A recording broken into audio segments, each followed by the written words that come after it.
So next time you see someone walking confidently through State House corridors, not rushing, not explaining or introducing themselves, don't be impressed. Ask one question: which article are you? Because in this country, if the constitution can't explain, eventually the court will. Ladies and gentlemen, boys and girls, welcome to Katiba Achai, where we read the judgments so you don't have to, and then explain them like adults with jokes.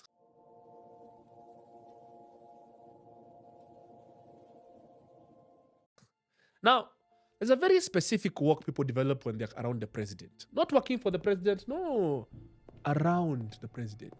It's not hurried, it's not relaxed, it's calibrated. Unajua? They work like time already agreed to wait for them. They don't introduce themselves because introductions are for people who might leave, They don't say, hey, excuse me. They say nothing. And somehow, you're the one apologizing. And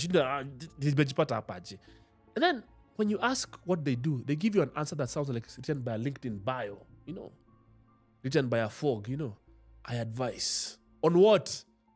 On issues. Ah, yes, the issues. And listen, advice is not illegal. Every president needs advice.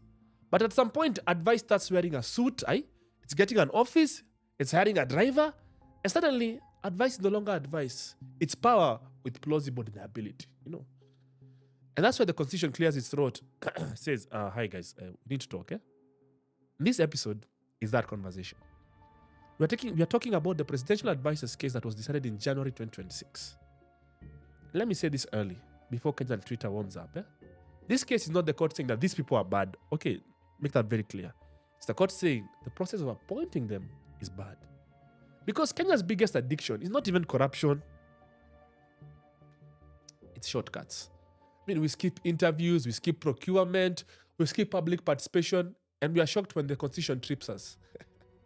Now, before we go any further, we need to meet two characters in this story. Because every Kenyan government's problem involves them, even when they are not invited. First, we meet the Public Service Commission. I want you guys to think of the PSC as the HR for the entire republic. Okay, not your office HR, serious HR. The kind that asks, why does this job exist? And who asked for it, what it does, and whether we are just hiring feelings, Now, the Constitution gives the PSC a very specific role with the president. Yes, the president can create offices, but only if the PSC recommends it first. Because the PSC is not a clerk, not a witness, not a noted. The PSC is the bouncer. No stamp, no entry. Or in Kenyan terms, the PSC is supposed to look at power and ask, who sent you? Now meet number two, the Salaries and Remuneration Commission, the SRC, is the person holding the calculator. They don't care how brilliant you are. They don't care how close you are to power. They don't even care how often you are seen on TV. They care about three things: who is being paid, how much, and for how long. We made the SRC to stop emotional spending. You know that friend who goes out with rent money? The SRC is the friend holding their phone saying, "Eka yo kitu chini, eka yo kitu chini." Now, Katiba Institute went to court and said, we're not against advice, we're against shortcuts. They said jobs were created first, approval was sought later. Then the Constitution was invited to clap for the nominations. Now, they said that the PSC did not independently think, it just nodded. And the judge agreed. Say, a constitutional recommendation is not a mere rubber stamp. This is basically judge speak for, if your job is to think, you can't outsource your thinking. They say that the SRC was sidelined.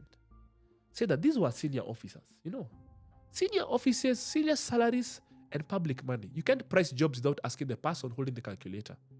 They said there was no public participation, and that the state tried to say this was internal staffing. The court looked at that matter and said, no, this is the highest office in the land, using public money to create senior roles. You can't just sneak this past Kenyans. No. There was no merit, and there was no competition. Those positions were never advertised. No adverts, no competition, and no interviews. And that's how you restrict jobs. You resurrect jobs for the boys. They said there was no information. The public was not told how many advisors there were, what they do, or how much they cost. You cannot spend my money in silence. Now, here's where the story gets awkward. Because some of the people who found themselves in these offices were not small names. These are people who, they usually walk into rooms already explained. Take David D., a public economist, a professional opinion haver, a man who has argued Kenya's economy on television, on Twitter, and probably even in traffic. I'm guessing. One day you're debating macroeconomics with half the country. The next day you wake up and you discover your office is unconstitutional. And then there's Makao Motua, a globally recognized human rights academic, someone who has spent years explaining the world how states abuses power. The High Court calmly shows up and says, Professor, hata hii kazi yako ni abuse of power. Anyway, then you have Edward Kisiangani, an academic who built a reputation critiquing power from the outside, writing columns, asking the hard questions, Only to realize he's now part of the case study. I'm sorry for laughing. Now, Monica Juma, former cabinet secretary, someone who already went through parliamentary vetting, swearing in, full constitutional ceremony. Imagine doing all that properly, and then picking up another role, and then being told, apili, that one was vibes. And here's where the humor sits in this case. Not that these people are unqualified, but that's very accomplished adults open the Kenya Law Report website one morning and realize, so technically, I don't work here. Can you imagine being the driver? Mkubwa. Because the court was very careful. It did not say that these people are corrupt. No. It did not say that they're incompetent. The court did not even say that these people are unhelpful. The court just said the process that was brought them here was unconstitutional.